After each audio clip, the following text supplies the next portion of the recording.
the same outcomes as different state tax policy. One of the biggest problems we have is a corporate tax rate of 35%.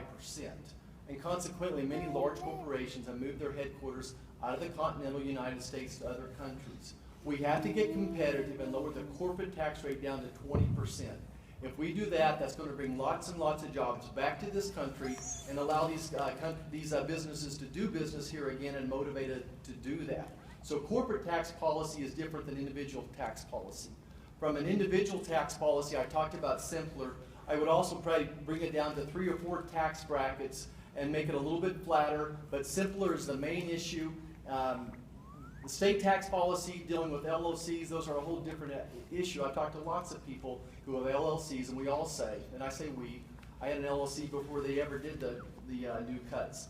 But we all want to pay our fair share of taxes at the state level to ensure adequate education. So those are some very simple, straightforward, meat and potato answers. There's more if you want to Google Speaker Paul Ryan and Better Way. He has about 2 pages of tax policy ideas on how to make it better for this country. I need to stop you there. Sorry about that, Dr. Marshall. But both of you have focused on taxes in this last comment, or these last 2 answers, and you use those as spurs for job creation. But generally speaking, taxes aren't the only way that jobs are either hindered or created. So I'd like to extend that next, and we'll go for 90 seconds to Dr. Marshall, is outside of the tax policy, what can Congress do to help create more and better American jobs? I said this in my opening statement. The biggest impediment to a growing economy is government overregulation. So the #1 thing the government can do is decrease the darn regulations we have. In healthcare, it's causing your healthcare costs to go up significantly. I used to have 3 nurses in my office. Now I have 5 nurses do exactly the same thing. I've seen the Dodd-Frank bill implemented in our own bank, and I've seen it now causing banks in small towns to no longer be able to do home loans. Both of those laws are creating consolidation, which decreases competition. So the #1 thing I can do in this Congress to grow jobs is to decrease federal regulations. All right, 90 seconds for Mr. LaPolice. I have to address Speaker Paul Ryan. Speaker Paul Ryan started his career working for Sam Brown back 20 years ago. Speaker Paul Ryan's Better Way, which I've read in detail, it's light, but I've read it. It used to be called the Roadmap. Just so you know, it used to be called the Roadmap, which we know has done so much economic growth for Kansas. You can keep giving tax incentives to corporations, and they'll keep doing what they're doing, seeking out the lowest possible wages, because you don't tie their hands and say, you guys can't do that. You guys can't offshore all these jobs. You can't use these loopholes to your advantage. Now, I'm not talking regulation. I'm talking incentive to make domestic jobs creation. Domestic manufacturing. You take away all those ridiculous loopholes and deductions that they've got now, and you feed them back. You one at a time, and you say, when you create domestic jobs, we give you back those deductions. GE pays an effective rate of how much? 0. Multi-billion-dollar corporation, they pay 0 because they get to write everything off. But they don't do it. They buy all their wind towers from China. We don't tell them how to spend the incentives that we're giving them. We can, and we should. And the number one new jobs program that I'd like to create, we have a crumbling infrastructure, ladies and gentlemen, and I want to incorporate infrastructure investment into defense, just like Dwight D. Eisenhower did when he built the interstate highway system. We incorporate infrastructure, and we create tens of thousands, if not millions, of new private sector jobs, and we spend that defense money on real defense, American defense, fixing our waters, fixing our ports, fixing our roads, fixing schools and bridges and highways and all of that. Okay, need to stop you there. Thank you. That was my stop. Very good. Then let's move on. We'll have 90 seconds for Mr. LaPolice next. And oftentimes when I do these, I will focus on foreign policy and the issues of terrorism later on in the process. But I had to move it forward today because a few days ago, a plot involving domestic terrorists was uncovered in Garden City. I'd like you to comment on this type of act occurring in the U.S., including other crimes, such as those recently in San Bernardino, California, and Orlando, Florida. What's your opinion of the general internal threat level to this country that terror brings to the U.S., and even here in the state of Kansas? Mr. LaPolice. Threat level is high, but it always has been. We live in a free society, and we take some risk, calculated risk. But I have to say this. The domestic terrorism is on the rise because, same thing I said in my opening remarks, we don't trust our government. We hate our government. We have people right now that are being told that their government is rigging the election or that their government's stealing from them or they're coming to take their guns. We've been fed fear, a steady diet of fear for the past 2-3 decades. And you can't expect people not to act out on that. There are people that are mentally unstable. Now, these 3 men in Garden City, they were unstable, they were unbound, and they were criminals. And they should go to jail for a very long time. But what do you expect to happen when you have such a bitterly divided nation that hates their own government and that fears immigrants? My wife is sitting right here. My wife is an immigrant from El Salvador. She was born in El Salvador during the Civil War, and her mother saw that they were going to die if they didn't leave. But back in the 80s, we had a good immigration policy, and they came here on the sanctuary plan. They came here as refugees, and everything in this world that I hold dear is right there. And she's an immigrant. She was a refugee from El Salvador. When we tell people that these immigrants, these refugees, are going to kill you, when we say that they're bad peanuts or they're bad grapes or they're bad Skittles, what do you think those unbound people will do? They get extreme. They get radicalized. We're radicalizing our own people. And until we can restore some trust in government, until we can do what's right. Sorry, we've run out of time there. Julie's called that in, so we'll turn it over to Roger Marshall. 90 seconds for you. All right. Again, national security is the #2 concern of Kansans and people across the country. It is truly the #2 concern. Number one, here's my solutions. I would declare war on radical Islam. We have to call it exactly what it is, declare war on them. We need to quit micromanaging the military. I did special training for Desert Storm. I understand their culture. This will be a very ugly war. It'll be not something that we want to see played out on TV. We need to take the handcuffs off our military, declare war on radical Islam, and take the battle to them. Number two, we need to secure our borders. Securing the borders is part of an immigration plan, but the first thing we have to do is secure our borders for the country to have faith in the rest of us. The next thing I would talk about is mental health. I'm embarrassed at what this country is doing with mental health right now. People that we used to have in state hospitals and institutions are now wandering the streets. Our local homes are now full of people, full of homeless people. This country spent $200 billion last year on mental illness and only $120 billion on cancer treatment, but yet we haven't done a very good job of taking care of the mental illness type of people. So those are 3 different solutions I would bring forward.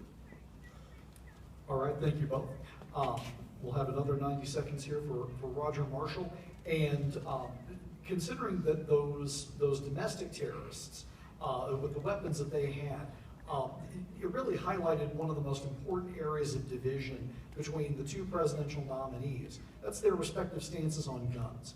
With a strong Second Amendment tradition, but a string of gun-related acts of senseless violence in the U.S., Congress will likely be the locus of any decisions regarding gun ownership and regulation. Is the current regime of gun regulation adequate to ensure the safety of the American public? Roger Marshall. As most people know, I'm a lifetime member of the NRA. I don't want any new legislation for gun control. I'd be more fearful of the unintended consequences of any type of gun control legislation as opposed to actually helping the situation. And instead what I would propose is, I think if we declared war on radical Islam, that's going to remove a lot of the wannabe terrorists out of the schools and out of the systems. And then number 2 is going back to my mental health issue, that we've turned our back on people that are mentally insane, that are mentally handicapped. Mentally handicapped's a bad word. People with mental illnesses that are out of control. They're wandering the streets, they're not taking their medicines, and they're very dangerous people. So I'm not in favor of any type of new gun control rules. LaPolice. I have to address that too. Radical Islam is an ideology, and I'll say it. I'm not coward to say radical Islam. It's an ideology. You talk about this military experience, and I call into question the military experience. You were in the military as an obstetrician, correct? I was in the military as an infantryman. I fought in the Gulf War. I fought these people on the front line. I saw men die, my friends. I saw them die. We had to carry bodies. So I know a bit more about them than someone who did 2 weeks of training for Desert Storm, Desert Shield, because I was in Desert Storm. I fought. You can't keep saying this stuff. You can't keep saying, let's declare war on ideology, because that doesn't work. It's like declaring a war on fear. You can never beat fear. You can never beat terrorism. What you can do is you can bait it, and you can educate it out, and you can train the next generation not to use it. We've been dropping bombs on that region for 15 solid years, and it's not working. And we can double down on that. We can keep dropping bombs, and we can keep radicalizing people, because that's what we're doing, or we can come up with a plan. We can end this war. We can declare a war on the people, on ISIS, and we can destroy ISIS, because ISIS is only 30,000 radical nut jobs, and we can get rid of them in 3 days. I guarantee it. But it's too profitable to do that. And we're too eager to declare war on the entire ideology of terrorism and a war on a faith, Islam. Nearly 2 billion people, Islam. You can't do that successfully. So I defended the Second Amendment in combat. I'll defend every other amendment, because that's what a true patriot does. Afraid I have to stop you there, but thank you. And we'll stay with you on this next question. And I'm again going to circle back to something that you referenced a little bit ago, and that's the topic of immigration. As recently, the U.S. Supreme Court deadlocked on a ruling regarding President Obama's plans to allow millions of undocumented immigrants to remain in the U.S., keeping a lower court ruling in place that blocked the president's actions. Congressional Republicans have long derided President Obama's executive overreach. He claims that inaction by Republicans on immigration reform forced his hand. So please describe your vision for immigration reform in the U.S. How would you handle the millions of people living without legal citizenship in the U.S. currently? The president was right. This isn't politically the correct thing to say, but the president was right, because he made executive action, overreach, and I'll admit it was overreach, because of inaction in Congress. You see, Congress for decades has been addressing, or failing to address, true immigration reform, because they don't want to touch it. It's the third rail. House Majority Leader Eric Cantor, 2 years ago, he addressed it. He brought it up because he knew immigration was a responsibility that he had to address. And you know what happened? He got beat in his primary. The second rankingest member of the Republican Party lost his primary seat to an unknown nobody from out there, because he was willing to address immigration reform. It's cowardice not to address immigration reform. 11 million undocumented immigrants in this country. We have to address it.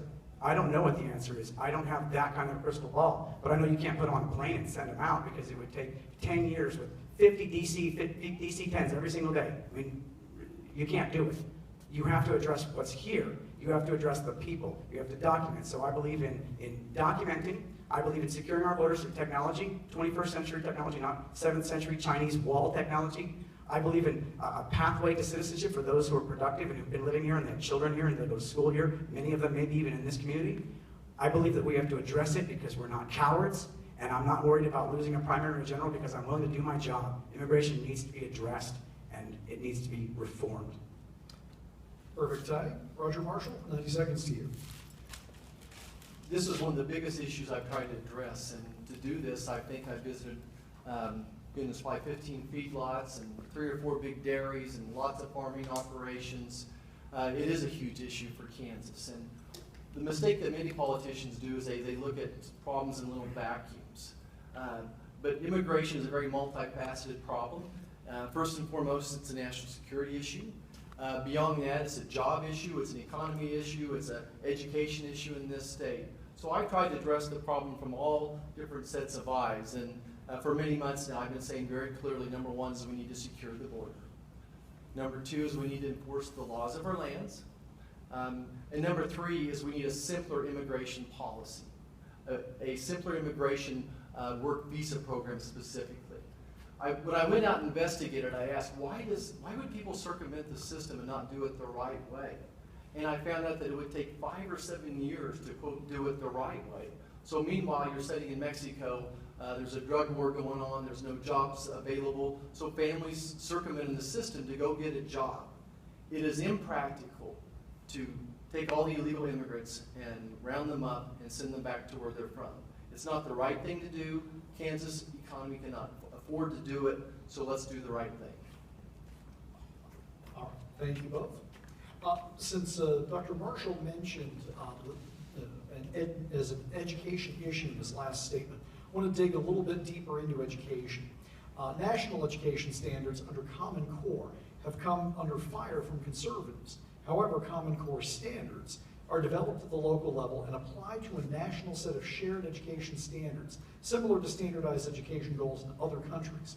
And yet America lags behind other developed nations in math, science, and other educational criteria.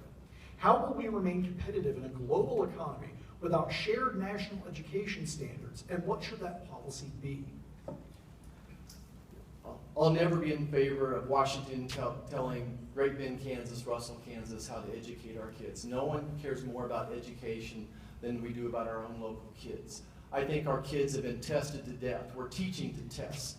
I don't believe these national standards. I think we have very much a heterogeneous population that's going to drag our scores down to some stance. I very much believe in empowering teachers to teach, and the federal government staying out of the way. So I want all the control done locally as much as possible. You don't want Washington telling you how to teach your kids or how to test your kids. I'll put my publicly educated kids up against anybody. I can tell so many success stories of my own kids going through public school systems and doing very, very well. And it's more than just learning math. What we teach is community skills and leadership skills, entrepreneurial skills, skills that cannot be measured on the average test. Thank you. 90 seconds to Alan LaPolice. On this, I agree. I fully agree. I was never for the Common Core. I despise No Child Left Behind. I loathe the high-stakes summative assessments and then the evaluations that are used for teachers after. I know a little bit about education. 15 years of my life, I was an educator. I taught for 6 years. I was a superintendent for 4 years. I was a principal for 4 years. I was a superintendent for a year. I've been working at the community college recently. I've dedicated the vast majority of my working career to education. And I've always fought against NCLD and Common Core and the idea that the federal government can mandate how we teach. Teachers know how to teach. They are trained, they are licensed, they are professional, and they are amazing. Everybody who's anybody had a teacher, and that teacher inspired them. So while I support the federal government being involved at the level of Title I funding, which is your socioeconomic and language learning funding, so that everybody has an opportunity, equal opportunity is what I believe in. Not equality of outcome, but equality of opportunity. I believe in the IDEA. I believe that individuals with disabilities should get federal funding so that they have the same shot at success. I believe in the school lunch program, something that my opponent and Congressman Muleskamp absolutely want to radically remove from the Farm Bill. But what do farmers create? Well, we create food. And what do kids need to nourish their bodies? They need food. So I would never take that out of the Farm Bill. I support the federal funding of public education, but not a single mandate, not a single guideline. All decisions are local control for me. All right, gentlemen, thank you both very much. We're starting to get some questions from the audience, and so I'm going to start bringing those in. And we have, I believe it's Harold Courtois, has asked, what's your position on the Trans-Pacific Partnership? We'll start with Alan LaPolice. You've got 90 seconds. This is awesome. Here's the deal, folks. I don't have to answer the question that my donors tell me to answer. I don't have the obligation to say TPP means new jobs and it means that beef prices will go up, because that's not true, because it's a lie. TPP was negotiated in private. It's not a trade agreement. It's an investors agreement. It was written by about 40 corporations and CEOs in private with the help of Secretary of State Hillary Clinton. It is a deeply flawed piece of legislation. It's not a trade agreement. Much akin to NAFTA, only worse, because with TPP, the signing nations give up their sovereignty, allowing anyone in the world to sue them if they feel their profits have been infringed. Any reason at all. So if the cigarette company wants to say those warning labels make our products less valuable, they can sue our government. You know who pays? You do. That's what TPP will do for you. That's all it will do for you. It will not increase the price of cattle. It will not create domestic jobs, because with these trade agreements, again, labor always goes to the cheapest country, the country that can provide the cheapest labor, and that's not America, folks. Of the 12 member nations that are going to sign on, we have agreements with 6 of them already. Of the other 6, some of them being Vietnam and Brunei, we're going to get tariffs removed on pork. They're Muslim. We don't need that tariff removed. We're not selling them any pork. TPP is a very bad deal, but the Farm Bureau won't let me tell you that. Okay. But I don't have to do it for them. You're out of time there, so 90 seconds in rebuttal. from Dr. Roger Marshall. TPP would be huge for Kansas. As you all know, we're suffering through depressed commodity prices and cattle prices. What TPP would do is put a straitjacket on China. Right now, China is manipulating all the markets and causing depressed prices. Without any mistake about it, TPP would increase the number of cattle sales as well as all of our commodity sales. When you start increasing your markets, what's that going to do to price? It's going to increase the price by opening up new markets. It's very elementary, without any doubt. That's why Kansas Farm Bureau, KLA, National Sorghum, National Wheat, they all are in favor of TPP. I think it would be very, very good for the Kansas economy. It puts a straitjacket on China, and it's the right thing to do. Now comes a tough question, I'm sure, as I'm sitting here with two candidates who have, at previous times or currently, run on the Republican ticket.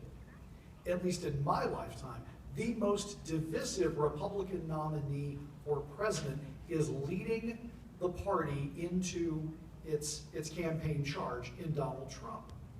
Trump has put together a string of statements and activities that are highly divisive and has led to what is unprecedented, at least in the modern age, defection from support by Republicans as well. Your position on Donald Trump and his position as a representative of your party and the party on which you ran 2 years ago. We start with Roger Marshall. And will you support him, or are you endorsing him, and would you support him were he to win the presidency? Sorry, please go ahead. Yeah, I'm not a Donald Trump apologist, but I can never support Hillary Clinton. I take the issues of battered women and sexual abuse very, very serious. It's something I see in my job every week, unfortunately. But in this country, you're still innocent until proven guilty. In my opinion, Mrs. Clinton has blatantly, purposely broken the law. She had information that was subpoenaed, which she purposely destroyed. So I think her actions speak for themselves. I could never support Hillary Clinton. I will remain true to the Republican candidate, and that's not to say that I agree with him on everything he does. I'm very, very concerned about the recent allegations. Pray for our leaders. That's all I can say. He says we need to keep praying for our leaders. All right, Mr. LaPolice.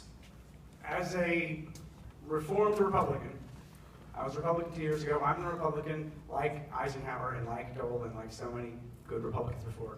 I can say this. I don't have to endorse anybody.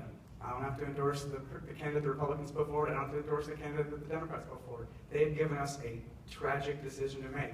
Because if you like one of the candidates, trust me, 60% of the country doesn't. However you feel about this candidate, however negative it is, 60% feel that way about your candidate. So we're left. Here's the deal. The Republican Party used Mr. Trump in the primary to push, I guess, this agenda. And then they tried to distance themselves. They withheld some of the caucuses, some of the primaries, and they tried to steal the vote from him. That was wrong. And then they embraced him when he became the nominee. That was equally wrong because it was disingenuous. Then they distanced themselves. Then they embraced him again. Do you see a pattern here? The Republican Party is eating itself alive over this nomination. If you like Donald Trump, and you can, it's fine if you do, the thing that he stands for is that he's not part of the establishment. He's not part of the DC insiders. And so I'm not endorsing, but I'm saying the thing about him that you like is that he'll never sell out, right? He's not the establishment. He's going to bring change. And if that's what you're looking for, hi, I'm the independent candidate that will never embrace the establishment. I'm not going to take meetings with Paul Ryan. I'm not going to take money from the U.S. Chamber of Commerce. I will never sell out. Now, again, not endorsing, don't have to. I think it's a tragic decision to have to make, but if you support Mr. Trump, it's for that reason. I have to say, I'm sorry not to stop you there. And but you will have another 90 seconds. Let's just shift a little bit. And one of the things that Trump has made as kind of a cause célèbre in his campaign is the reestablishment of the Export-Import Bank. It was supported by many in the Republican Party, and yet many conservative legislators, including the outgoing congressman from this district, strongly opposed it. The Ex-Im Bank is an organization with more than 80 years of history supporting U.S. companies by financing the export of American goods and services. At a time when American competitiveness is connected to its ability to encourage export activity, do you support the Export-Import Bank as a mechanism to do that? If so, why? And if not, What should the replacement policy be, Mr. LaPolice? I don't. The Export-Import Bank is fondly referred to as the Bank of Boeing. The Export-Import Bank is a vestigial of cronyism. Only those that have access to the EXIM Bank really get access, and this gives them unfettered access in world markets. Now, sometimes, in order to make these trade arrangements, you have to have something like a federally backed EXIM Bank, or you have to have tons of capital so that you can make the transactions. But unfortunately, Boeing, because they've got real good lobbyists, they get the lion's share of what EXIM does, the Export-Import Bank. So that's why we call it the Bank of Boeing. Now, I don't support it in its current form. I don't support it the way that the U.S. Chamber of Commerce supports it, because it is cronyism. Call it what it is. It's cronyism, because only certain people have access to it, and it allows them unfettered world access. I would reform the Export-Import Bank. I wouldn't give access to these big places like Boeing or these massive corporations, but I'd give access to the people that need it. The startups, the entrepreneurs, the mid-level sub-corporations that are just trying to get their hands into the global markets, and they need the Export-Import Bank. But as it stands right now, it's cronyism, and until we start addressing it, until we start reforming it, it's going to overtake us. Dr. Marshall. The most important function of the Export-Import Bank to Kansas is it helps agriculture, and that was never mentioned in that argument. It helps open up new world markets and gets our commodities to the market. So the Export-Import Banks are very good for cattle and for agriculture products in general. I wish it was a perfect world, but it's not. So right now we have Brazil and China playing games and subsidizing their farmers. So the Export-Import Bank helps level the playing field and gives our farmers, our local hardworking cattlemen and farmers opportunity to get their goods across the seas and to other countries. So export-imports are great. Export-Import Bank is great for farming and for agriculture. And the interesting thing is it's self-sufficient. When it's ran properly, it does not cost the American consumer any extra money. They should be able to pay their own way. It's a great segue into the next question that I wanted to ask, and it's appropriate to stay with Dr. Marshall, because I think it's fair to say that in your primary victory over Congressman Huelskamp, the issue of agriculture was fairly central, and the absence of Congressman Huelskamp on the Agriculture Committee contributed to that significantly, since the Big First had lacked a voice on the House Ag Committee since Huelskamp's removal a few years ago. If you're elected, what are your agriculture priorities for the coming Congress? Dr. Marshall. Well, thanks. First and foremost, I want to decrease regulation on farming. I want to decrease issues like waters of the U.S. and prairie chicken issues. Number one is we need to decrease federal regulation. Number two is we need to promote trade, which we've already talked about. Number three is just promote the economy in general. If we have a stronger, better economy, there's going to be more demand for all the things that we do have. I could talk about ethanol for another 20 minutes. So I think ethanol is a great solution and also good for agriculture. So I will continue to promote ethanol as a great fuel source. Transportation and infrastructure is very important as well to agriculture. Getting our goods to market is very, very important. So I will have a big stress. Besides being on the Agriculture Committee, I hope that I can get on the Transportation Committee and help impact the ability of our farmers and cattlemen to get their goods to market. Mr. LaPolice.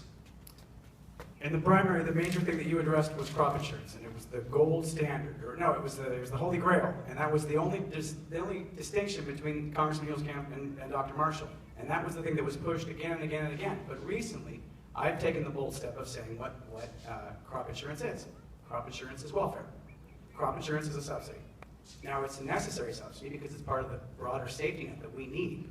But it is a subsidy, and the way it's written into the current farm bill is it creates price supports. So if the commodities prices drop below a certain level, then this subsidy kicks in. And all these farmers that could figure out, they could navigate the new farm bill, the different forms that they had, PLC or ARC, they could get subsidies, billions of dollars in subsidies. That's never been my farm policy. Farmers don't need a safety net so much as they need trade policy. They don't need a subsidy so much as they need the country to have good open markets. I was the first person to advocate opening trade with Cuba over 2 years ago. Open trade with Cuba, it's an island nation. They will buy our beef, they will buy our pork, they'll buy our grains, they'll buy our stuff. I'm advocating opening trade with Iran. That's very dangerous to say because we hate Iran. We don't hate the people, we hate their government. But we can definitely trade with the people, and eventually, showing them our Western-style economy, we can help them to elect better government. So what farmers need is good trade policy. They also need technology. They need good water policy. They need immigration reform. They need regulation reform. But safety net, it's the last thing on my list. It's the piece that I'd like to do without if I could. Need to stop you there, but I'm worried that somehow the two of you can see my notes because you seem to see the questions that are coming. And you mentioned Cuba, Mr. LaPolice. Yes, sir. The last 3 years have seen a significant easing of the formal diplomatic tensions between the U.S. and Cuba. A limited relaxation of the travel limitation has been followed by trade embargo erosions that some hail as a new commercial opportunity and others deride as an endorsement of the bloody Castro regime that has ruled the nearby island nation with an iron fist for more than half a century. Is relaxing trade restrictions the right approach for the U.S. to take on Cuba? I want to give both of you full time for that, so 90 seconds, starting out with Alan LaPolice. Absolutely. Like I said, over 2 years ago, I advocated that when the Pope came out and said, let's normalize trade, let's take care of it, let's be humanitarians. We are a very humanitarian nation. We are a Christian nation. We're a God-fearing, helping nation. Normalizing trade with Cuba is a humanitarian thing to do. It's not advocating for the dictators of that regime. Almost 6 decades, we've had the same embargoes, we've had the same sanctions, we've had the same nonsense policy. And again, how long do you have to do something before you realize that it's the wrong thing to do? It's the wrong approach. Now people are catching on. Maybe if we normalize trade, we give them our Kansas beef products, we give them our grain sorghum, and we give them our corn and wheat, and we give them the things that we produce here, and we give them a taste of our culture. Maybe they can overthrow their own despotic governments on their own. And they will, trust me, they will. Same is true with Iran. We need to open up trade. We need to normalize relations. That's the only way that you can make change. It's the only way you can do anything good. And again, 2 years ago I said this, and no one else would say this because they didn't want to say, we're going to trade with Cuba. Why not? It's cowardice not to. I'm going to say it again. We should normalize trade with Iran. We should provide them medicines so the people can be treated for diseases and for what's wrong with them. We're not giving credit to their government. We're trying to bring their people back to us. So yes, open up trade. Dr. Marshall. Yes, I'm also very much in favor of opening up trade with Cuba. Another great example of the Export-Import Bank could help us get those markets open, since Cuba will have problems financing that themselves. So this is a great opportunity for the United States. Certainly the policy we've been using for decades has not been working. Very much in favor of a long-term solution, so long-term policy. What the American farmer hates is when we get a country like Cuba back in the market for 2 years, we all start growing extra wheat, and then they take it away from us. So we need some type of a long-term solutions rather than this give it and take it as the government tends to do.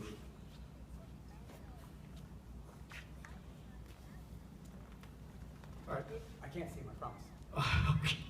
Well, this next one goes to Dr. Marshall anyways, and let's focus on the doctor part for a moment, because since its passage in 2010, the Republican Party position has been to repeal and replace the Patient Protection and Affordable Care Act that we commonly now know as Obamacare. This has been the position of Donald Trump, the Republican presidential nominee as well. In the absence of the ACA, specifically, what form should healthcare policy take in the United States under a new president? Dr. Marshall. Well, of course, like I've said, healthcare is the #3 concern of people in Kansans and everyone across the country. Whatever company you're working for, 1/6 of your budget is going towards healthcare. I don't have to tell you all how much your policy, your premiums have gone up over the past 2 years, and how much pharmacy prices are going up. There is a physician caucus in Washington, D.C. made up of 17 physicians. And I've sat down with them on several occasions, and I went to D.C. with 7 incremental steps that I thought we could start chipping away at this apple. You know, this concept of taking one bite of the apple at a time, and both those issues up and down. And I alluded to several of those in my opening statement. Simple things like letting healthcare be bid across state lines. That will increase competition. Whenever there's increased competition, it's going to drive prices down, and the customers, the patients, are the one that will benefit from it. I would allow for portability of healthcare. So if you move from Kansas to New Jersey, you could take your health insurance with you. Healthcare savings accounts are something most people are familiar with. I would expand those. Tort reform. About 10% of a doctor's budget is going towards malpractice. About 5% of a hospital's budget is going towards malpractice premiums. But what we're forgetting about is all the unnecessary tests that are being ordered in the emergency room because of people that overuse our emergency rooms. I would repeal this idea that you have to have health insurance. I think that when there's ever strict rules like that from the federal government, they never seem to work out well. And I Sorry to stop you there. And so thanks for lots of opportunities to fix it. Mr. LaPolice, 90 seconds on health care for you. It needs to be reformed, absolutely. And my opponent has said multiple times that who would better know than a physician. But I'll point out that Dr. Marshall's profited millions and millions of dollars from the existing health care. Early in the campaign, he was for Medicaid expansion because it would save lives, but then because of political necessity and Congressman Hillscamp's direct attack on it, he backed out of Medicaid expansion, claiming that it wasn't a good thing. But it is a good thing, people. It's a political maneuver by our governor to make you believe that he's trying to stop something that he has no plan on. And in that process, hospitals have closed and patients have died. So yeah, we need healthcare reform. The ACA isn't it. The ACA is government run. I'm a 10th Amendment guy, so it's not the federal government. We should put it down to the states. My replacement would be something very much like what Mitt Romney did in Massachusetts, but do it across the United States, 50 states. There's a baseline. They have to cover people. You can't be denied if you have a pre-existing condition. You can't be thrown off. You can let your kids stay on until they're a certain age. But the problem with the ACA is, like you said, you can't bid across state lines. Do you know why? Because the healthcare lobby prevented them from putting that in there. And the pharmaceutical prices are too high, and we can't negotiate pricing. And do you know why? Because the pharmaceutical lobby put that in there. The ACA was written mostly by these lobbyists for profit. And until we can address that, until we can address the fact that they pass legislation that they buy, we're never going to address the root of the problem. I say Romney care for all. Let the states decide, let the government make sure they're doing it, and that's the way to fix it. But you've got to negotiate pharmaceutical I have to prices. stop you there, and unfortunately, we have time for only one more question before we move to our closing statements. So we'll direct this to Mr. LaPolice. This is something particularly of note to me because just today, as I was reading my news, it was revealed that Yahoo had scanned hundreds of millions of user emails without warrants for the NSA and the FBI. Concerns for privacy and civil liberties were raised by the revelation. Has America's cybersecurity regime gone too far into the realm of restricting liberty for the sake of more cyber intelligence? Yep. Yes, it has. He that would give up essential liberty for some temporary security deserves neither. In fact, we live in a world where we have to give up a little bit of that sense of security because we have liberty. We're in a nation that we value liberty above all else. And we can't let our government spy on us. It's a violation of the Constitution. In the cyber war, in their data mining that they've been doing for decades now, but with legislation, with all of the data mining that they've done, you know how many terrorist attacks they've stopped? It's zero. They haven't stopped any. What they did out in Garden City was different. That was local police, and that was a little bit of a sting at the federal level, but it wasn't done by the NSA or the CIA or our intelligence apparatus. This stuff, this government stuff, this is where my libertarian friends all say, yeah, we're with you. We can't allow a government to spy on us like that so that we can feel safe. It doesn't work. It hasn't worked, and we've invested billions, if not trillions, into something that is theater. Folks, it's political theater. It's called security theater. They do it at the airport. They make you feel safe. They give you that sense of safety. But in the time that the TSA has been screening and taking off your shoes, they've caught nobody. But I think there's something like 158 TSA workers that were caught stealing people's stuff, but when they went to their bags. So we've got to address this issue, and it's not by allowing our government unfettered access to our private information. It's about liberty, and it's about freedom. Perfect timing, and we'll go to 90 seconds for Roger Marshall. Yeah. Just for the record, Romney Care was perhaps one of the greatest governmental financial disasters in the history of the country. Second of all, for the record, Alan LaPolice begged for the U.S. Chamber endorsement 3 years ago. I wouldn't say beg. That's the term they use, is beg. So anyway, back to this issue. Of course, I'm going to err on the side of liberty. Always err on the side of liberty. There's ways to get warrants for this type of thing, and no one's above the law, so they all need to follow the current law, which is you would need a warrant to get any type of private information. All right, unfortunately with that, we're out of time for questions, so we'll move to our closing statements, and we have 2 minutes for Dr. Roger Marshall's closing statement. The floor is yours. Well, thanks so much. If I were in your seat, and I am in your seat, trying to figure out who am I voting for president or for senator or whatever, I want to know a couple things about the candidate. I want to know how they think. How do they process information? And as a physician, that's something I do 20, 30, 40, 50 times a day, often life and death situations. I think that would be a great experience to take to Washington, D.C. The second thing I would want to know about the person, more than just their policies, and I've tried to answer policy statements pretty much as matter of fact as I can, but I want to know the person's values. If you would ask my family, the most important values we have is faith, family, community, and education. A strong faith, a loving family, a caring community, and education as a priority. I'm a first-generation person from my family to go to college. I value education so very much. I think it is the pathway to improve your economic status. In Kansas, there's 30,000 open jobs now.